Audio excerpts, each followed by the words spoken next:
Hi, my name's Kevin. I call myself Silverback. Let me tell you a little bit about myself so you might be interested enough in watching these videos that I intend to put out here. Um, I'm a little older than most thru hikers, I think. Um, I'm getting into this pretty late. I'm 68 now, I'll be 69 by the time I start the John Muir Trail this coming July. Um, I've done a lot of things late in life. I started college at 55, graduated from UCLA at 60, got my master's degree in history at 63, started teaching, started a whole new career. Um, I lost my wife a few years ago, and that was quite a blow to me. And I needed something to get excited about. And John Muir Trail came to me one day when I was watching a video in California, and I just said, that's something I want to do.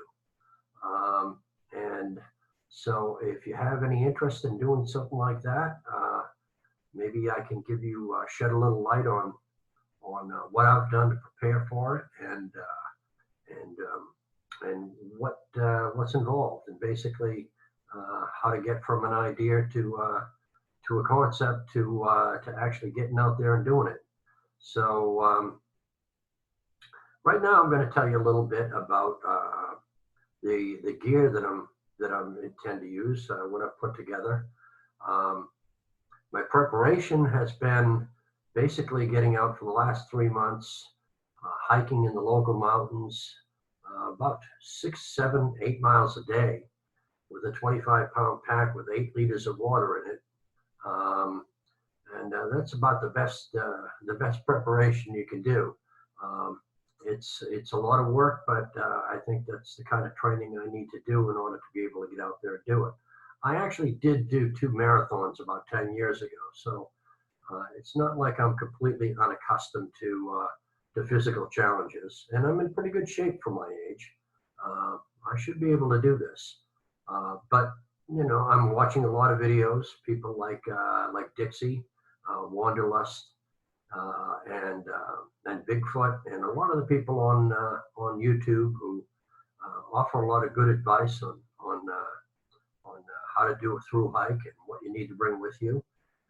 And so with that, I think I'm going to. Oh, one other thing, I call this Mountain Gorilla Productions, and the reason I call it Mountain Gorilla Productions, well, I'm also calling myself Silverback, which is my trail name, but I actually have a genetic anomaly, which is 6 lower lumbar vertebrae.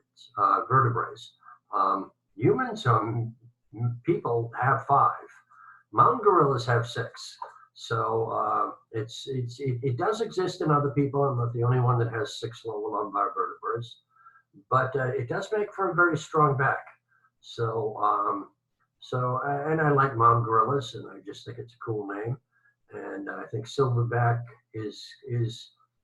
fits me because of my age and because of my disposition. I just think it's a good trail name for me. So with that, I'm going to start talking about gear. So let's start with my backpack.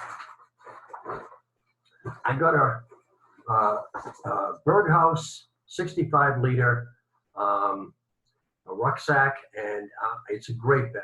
It's not the lightest bag, although it's certainly not heavy, but it has got a wonderful back support system. It's got an adjustable back support system, which you can, in here it's fully extended. It really carries the weight down to the lower straps, down onto your pelvis, and you can really carry all the weight from your waist rather than shoulders. So I really like this bag. It's a nice bag. It's big enough to hold everything I need for the John Muir Trail. So I'm very happy with this. Got a good deal on it too. Sleeping bag. I got a Teton Sports 1170 Trailhead sleeping bag. It's 2.4 pounds. It's rated down to 20 degrees Fahrenheit. Now, a couple of things. Sleeping bags, clothes, puffy jacket, I keep them in their own bag, but I also put them in a plastic baggie. Just in case any of this goes into the water, I like to keep my clothes, my puffy jacket, my sleeping bag dry. Now my rain gear, I don't need a plastic bag for because it's supposed to get wet. Same with my sleeping pad. Doesn't need its own plastic bag because it will float. I mean, basically it's you could use it for a flotation mattress as well as something to sleep on. But anything that I'm going to have to use and keep dry, I put it in a plastic bag inside its bag. Just a little extra precaution, okay? Pillow. I like a pillow. So I have a Pitch and Trick inflatable pillow. It's comfortable, super lightweight. And I do like to be comfortable. It doesn't have a strap that you put around the sleeping pad to keep it in place. The sleeping pad, I have a overmount 5-inch sleeping pad. Now, again, this is definitely not the most lightweight sleeping pad out there. It's 2.6 pounds, and you can get a good lightweight sleeping pad for probably 1.4, 1.5, 1.6, quite a few of them. However, this is 5 inches thick. It's an inflatable, inflatable sleeping pad. It's really, really comfortable. And it doesn't do me much good if I wake up stiff and sore in the morning. At my age, to do a 220-mile through hike, I have to be able to sleep at night. And so the comfort, for me, the comfort factor is worth the extra pound. I mean, I like lightweight, but I don't like lightweight uncomfortable. I like comfortable. So sometimes, like with the sleeping bag, with the pad, or with the backpack, the backpack's got a great carrying system. If it weighs a few ounces more than a super lightweight pack, I like the frame. I like the way it carries the weight. So that's what I wear, or that's what I use. Anyway, this is a very comfortable pad. It's not the lightest, but it's very comfortable. Tent. The tent is a River Country Trekker 2, not the Trekker 2.2, which is a different tent. This is the River Trekker 2. Now I got it. I also got the Rainfly to go with it. No, this is not the bag it comes with. This is actually a Coleman bag, but I like the bag, so I used it.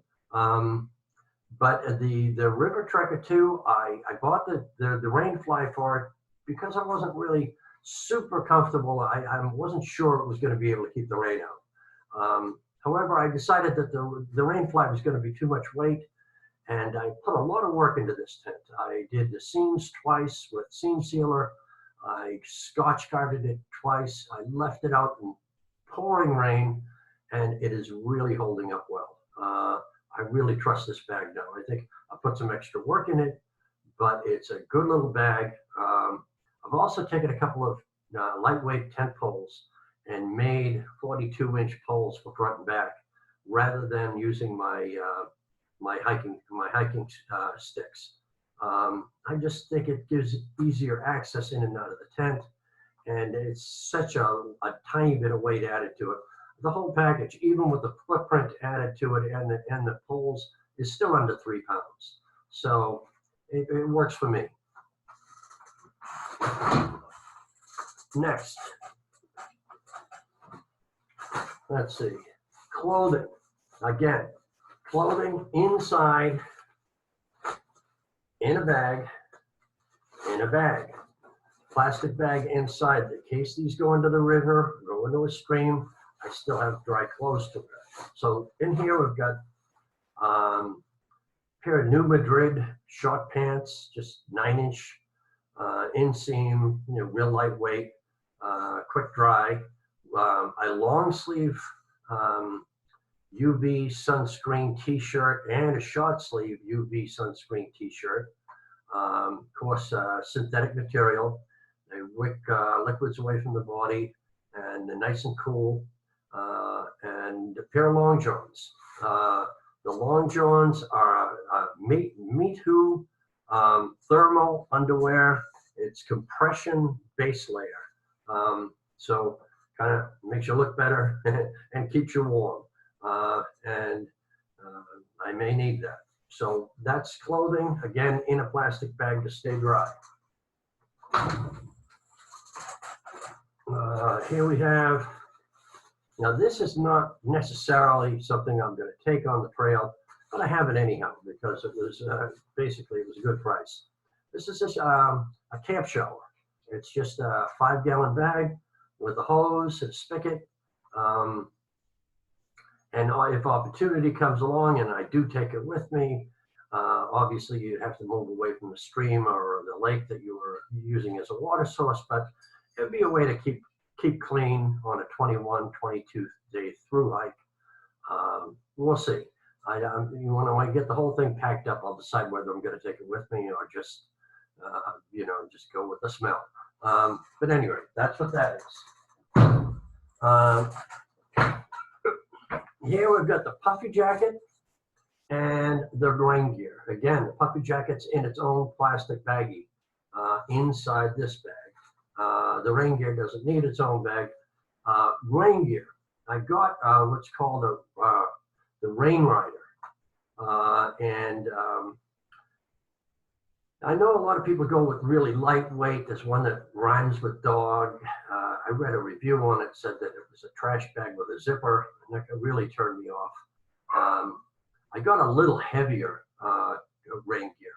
I worked construction in New England in the winter when I was younger, and I know rain gear is really instrumental in keeping you warm in the winter with the winds, so I got a little heavier. It says it's ultra lightweight or lightweight, but a Rain Rider is not that light, but it's certainly a good material. I think it's going to hold up and I like it, so that's what I got. Okay.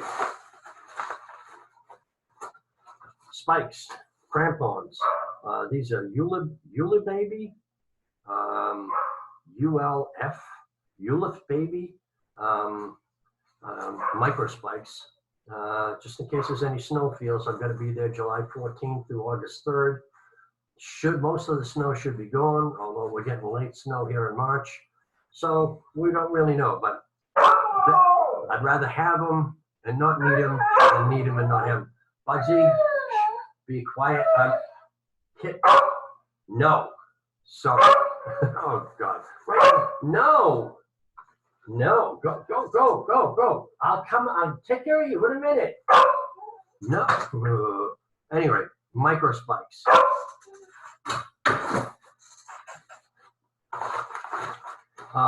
This is the 1-gallon Sawyer water bottle with hose. I'm not sure I'm going to be bringing it with me, and I'll show you why. Because I've also got in this little bag the Sawyer with a 32-ounce bottle, and this really is all you absolutely have to bring. The 1-gallon bottle or the 1-gallon bag, I haven't really decided. We'll see. We'll see how the bag packs out. Again, this is all I have to bring, but I may bring this as well.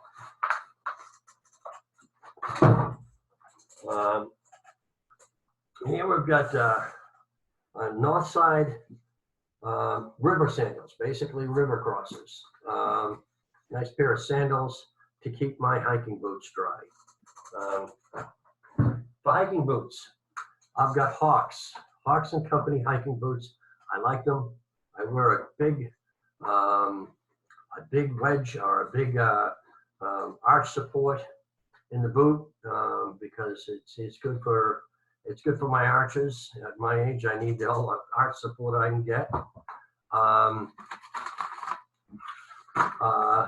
Mess kit.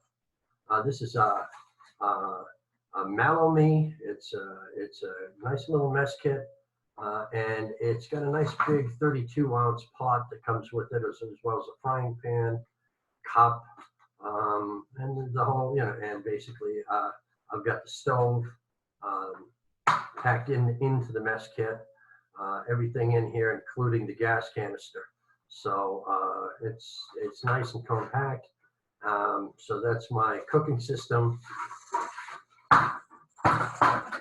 Gaiters, ankle-high gaiters to keep waterproof gaiters to keep the rain out, keep the rocks out of my shoes. Basically comfortable, and you know, you got to have them. Clothing. Now this is my hiking shirt. This is a Chrysalie convertible trekking shirt. I've worn it to the beach. It's got the detachable sleeves. It's a nice looking shirt. You could wear it out to dinner, but it's got vents in the back. It's a nice shirt. Like I said, it looks good and it really functions well. Along with that, I've got the convertible pants here, which are the Lalinta convertible cargo pants. Super lightweight material, detachable bottoms on the legs. They come with their own belt. Nice pair of pants. Again, I've worn them to the beach, Zuma Beach in Malibu. I live not too far from there. And that's the clothing. And one other piece of equipment that you'll probably recognize is the Garmin InReach SE2 Plus. It's a satellite communicator / GPS navigator. So you don't really want to go on the trail. This will send an email from the top of Mount Everest, from the middle of the Pacific Ocean. I think it would send an email from the moon.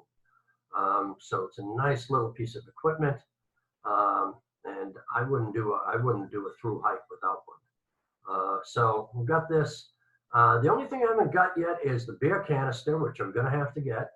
I still have a few months. It's the middle of March, so we're looking at almost 4 months before I start, in July 14th, finishing up around August 3rd. So I've got some time to get that, and I need to get a GoPro, or at least something other than my phone to tape my adventure in the John Muir Trail. Wish me luck. I intend to spend about 20 days up in the mountains, all above 10,000 feet. I'll be doing Mount Whitney probably in day 3 or day 4. Probably day 4. I'm going to start at Horseshoe Bend, go up over Cottonwood Pass, probably spend a night, probably spend 2 or 3 nights before I do Whitney, just try to get acclimated. Horseshoe Bend Meadow is 10,000 feet. So if I spend a night there and then 2 more nights on the trail before climbing Whitney, I'll have had enough time to acclimate to that altitude. I also intend, in addition to the training I'm doing, which includes 6 to 8 miles a day with a pretty heavy pack, 8 liters of water in it, and other equipment, up and down the local hills where I live around the Santa Monica Mountains. I will also be doing preliminary hikes up Mount Baldy in May once the snow's off the hill. Mount Baldy's a little over 10,000 feet. Mount San Gorgonio, which is 11,500 feet. I'm lucky enough to live within about 90 minutes of San Gorgonio and probably less than an hour away from Baldy. So in both cases, I get a chance to get up to altitude and probably even spend a night up there just to get comfortable with it. I've been at altitude before. I've actually done the Continental Divide, but that was several decades ago. I've also ran 2 marathons in the last, some time ago now, 2005 and 2006. No, 2006 and 2007. I ran the LA Marathon, both under 5 hours, which is not super fast, but it's not creeping either. So I've done physical challenges before, and I think I'm up to this challenge. So I think that's the end of the introduction video. I intend to do follow-up videos on food preparation, on my practice runs up Baldy and San Gorgonio, and of course, I'm going to be doing a number of videos on the actual John Muir Trail itself. So happy trails. See you out there, and Go for it. All right. Take care. Bye-bye.